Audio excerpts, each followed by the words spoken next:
First of all, thank you guys so much for inviting me to share. It's such an honor and such a pleasure to be in the room with all of you, and highly resonant with how you are approaching your work, Chelsea and Daisy. It's very much looking at things from a whole systems point of view, looking at the root causes, and really addressing it from that perspective. So our effort is very much in the same vein, and so we looked at something very, very fundamental. And I want to ask you guys one thing to consider, and then at the end of it, I'm going to share something with you. That is, how would you live your life if you weren't afraid of an uncertain future? Okay, so just hold that thought. I'm going to come back to it. And the key thing that we are addressing is, you know, this country is founded on this concept of freedom. And we talk about freedom a lot. What does it really mean to be free? And do you really feel free when you buy your way through life? Everything, this is very fundamental to who we are right now, right? So everything's for sale, everything's negotiated, and we think that maybe this makes it easier to get what we want.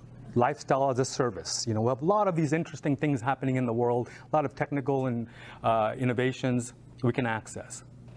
Or is that really the case? One side we should be really afraid of. You know, George Carlin said back in the day, you know, the poor are there to make the middle class shit scared, so they work for the rich. Or if you have too much of it, which is right now, there's a lack of confidence. People are moving all their assets to crypto, and they don't really know what crypto means. What if we looked at this thing a little differently? And I think that's what we started to propose. So we looked at something very fundamental to our existence, is how we transact in everyday life. Essentially, what we've created is a Netflix for lifestyle as a service.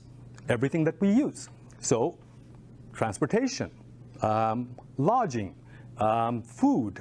Okay, so there are people who are creating amazing enterprises, platform cooperatives. Many of you know what that is.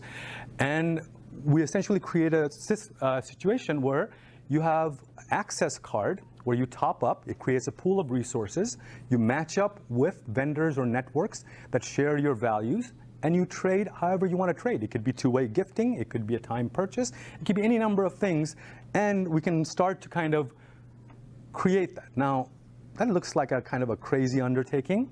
So what do we do? How does that really work?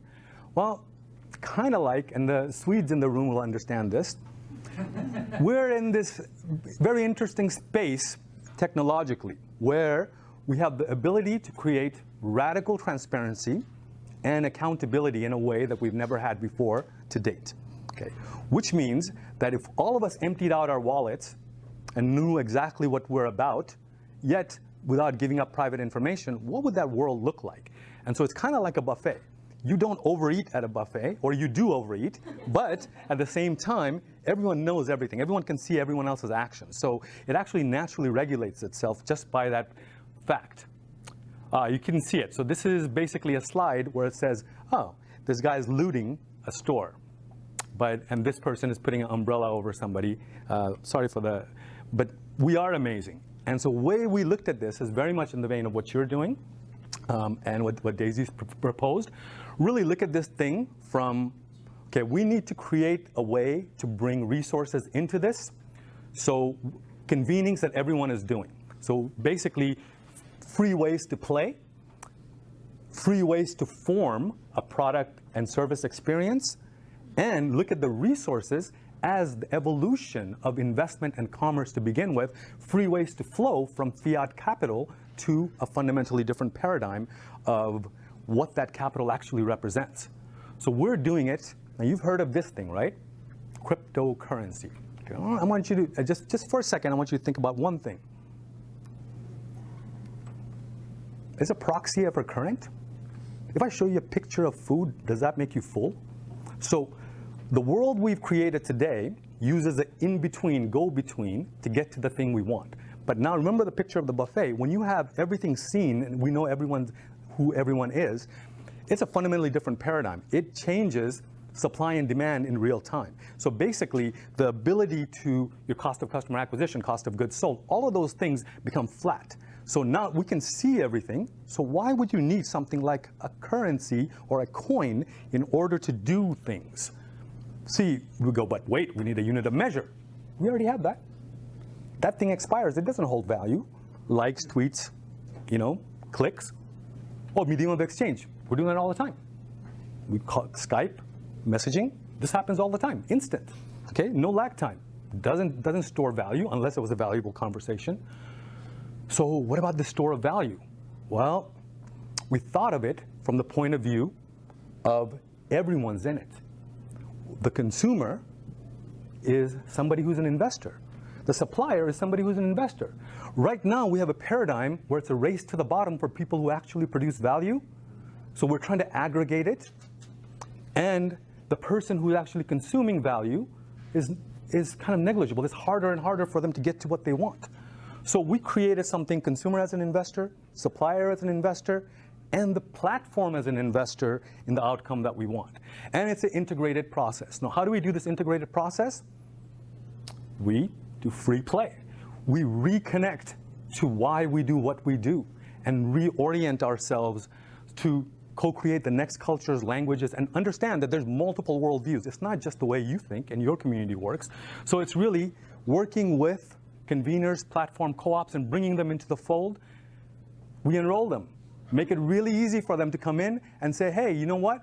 We have this thing where you get this access card, and it's going to give you a lot of free and cool stuff. So we enroll people into this mix. We redo the story of ourselves of we come into a situation, we go, what's in it for me?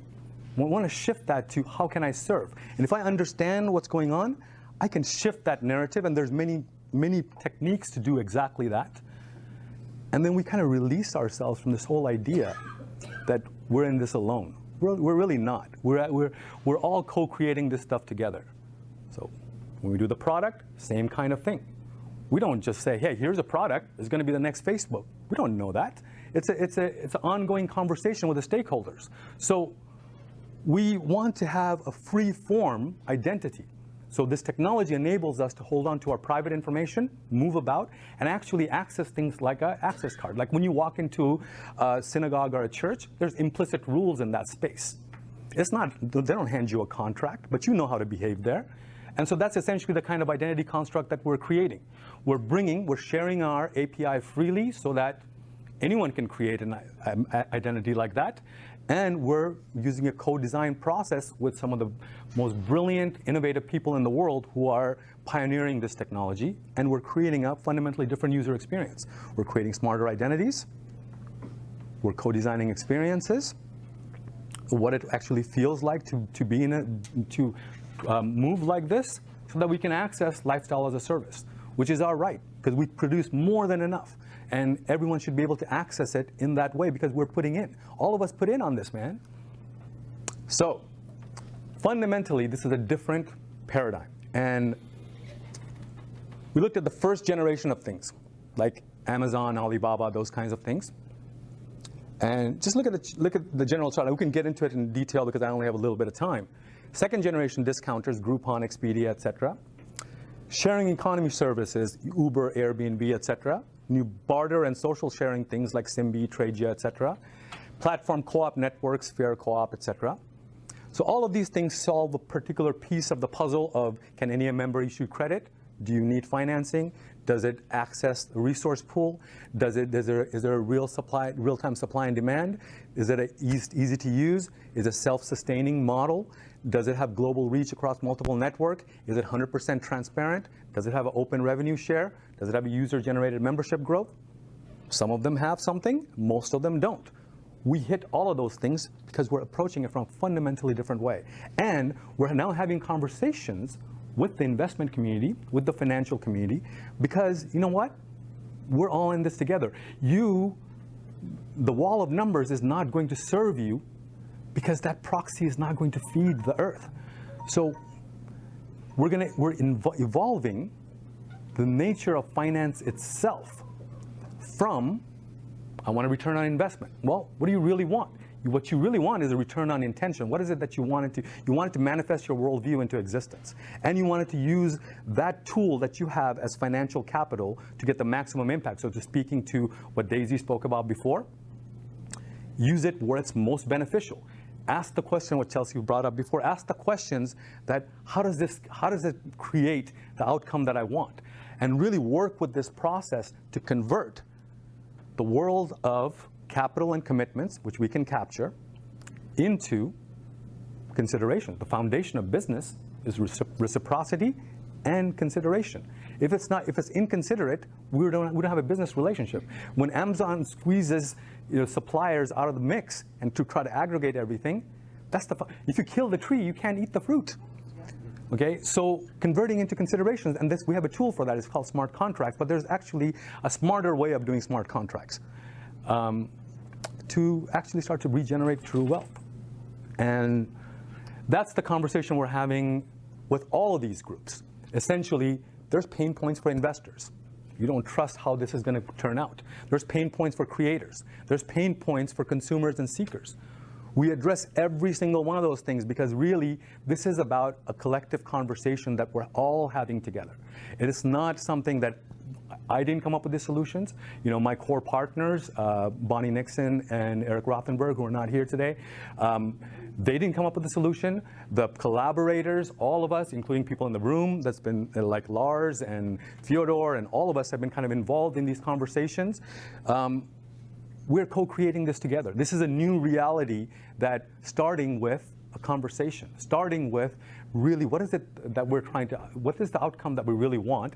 Let's have something that people can understand because of the way the world works. And let's have a point of reference and let's hit these points because there is a possibility for a true prosperity network. It used to be called family. And it's kind of it's both a dictatorship and a democracy. It doesn't have to be one way. There was a conversation we're having about the future of medicine, where is it allopathic or is it holistic? It's both. There's a time for this and time for that. And so that's essentially the paradigm that we're co-creating, and we're working with some of the most amazing people in the world, storytellers, culture hackers, technologists, Scepter, Holochain. There's a lot of these kind of interesting technological things, and they're contributing their time, energy, etc. And this is a part of conversation that I want to enroll you in. If you really want to contribute towards working on the actual technical solution with us, join us on our Slack channel, which is FYL, Free Your Life, thelove.slack.com, and I can invite you in. Or if you go to my website, which is www.thisisgrow.org, if you sign up and just mention FYL in the capture, and we can continue the conversation there. And that's really it. I'm just opening up the conversation so that we can participate and we can co-create a future that we can all live into. Now, I'm going to come back to what I shared with you before. What if you lived your life without fearing an uncertain future? Well, if you look at the world of finance, all the things that we come down to, how am I going to get funding for this? This uncertain future, what is fueling this greed and power? It's like, I don't know. Oh my God, what's going to happen? I need to make sure that I'm going to break down your ladder so that my ladder is secure. I want to make sure that I'm holding all these things. I want to put a fence around it. But what the reality is today? That all of these agreements of the past couple of hundred years, the rule of law is breaking down. The fundamentals that we believe is true actually are not that technically true. We stopped having nation state the minute you had global commerce and supply chains were interlinked. So the idea that you put a fence around and defending with army is not really true. Our identity of who we are as people, industrious people, we don't have role-based things anymore. Are you a designer? Are you a storyteller? Are you a creator or an engineer? You're all of those things. It's not so much based on those kinds of, factory line identities anymore. Our own family identities we have mixed families. We have same-sex couples. We have all kinds of things. So thank you. But it really comes down to who are we? And who are we in relationship to others? And I think fundamentally who we are is love, because what we really want at the end of the day is to be loved love and to be loved in return. We just express it that to multiple cultural lenses. So what we really want to do is to empower each and every one of us to free your life. And that's it. Thank you, Ray.